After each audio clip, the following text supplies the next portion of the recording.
announcing a new mission to Saturn's largest moon, launching new missions and landing astronauts on the same night, and restoring the glory to the Apollo Mission Control Room. A few of the stories to tell you about this week at NASA. Just announced, our next destination in the solar system is Saturn's icy moon Titan, a unique organic world similar to early Earth. The Dragonfly mission will fly, sample, and examine sites around Titan to search for the building blocks of life. Dragonfly is expected to launch in 2026 and arrive in 2034 and will fly to dozens of locations on Titan to study the chemistry and processes that could have led to life on Earth.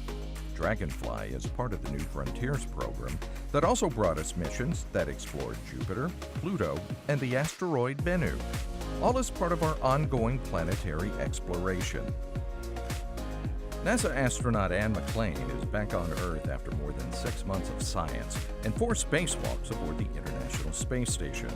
McClain and her crewmates, Russia's Oleg Kononenko and Canada's David St. Jacques, touched down late Monday night in their Soyuz spacecraft in Kazakhstan. Just a few hours later, 4 NASA payloads caught a ride on the SpaceX Falcon Heavy rocket that launched from the Kennedy Space Center. The payloads will test less toxic fuel to propel our spacecraft, demonstrate new ways to navigate in space, study how bubbles high in the Earth's atmosphere disrupt communication signals, and characterize the harsh radiation environment in space.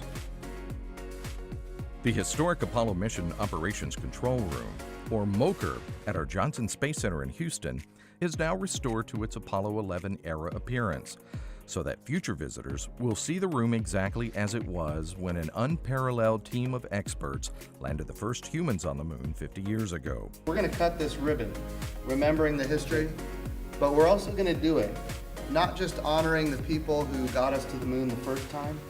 This time when we cut this ribbon, we're thinking about going back to the moon. Okay, 3, 2, 1, liftoff. The effort to restore the National Historic Landmark began in 2017 after 5 years of planning. You can see more of the MOCR and some of the Apollo legends who worked there as part of our live Apollo Anniversary show airing on NASA television and nasa.gov/live at 1 p.m. Eastern on July 19th. Our 380-foot-tall mobile launcher has made its last solo trek to the Kennedy Space Center's Launch Pad 39B for final testing. Its next roll to the pad will be with the Space Launch System rocket and Orion spacecraft for the launch of Artemis 1.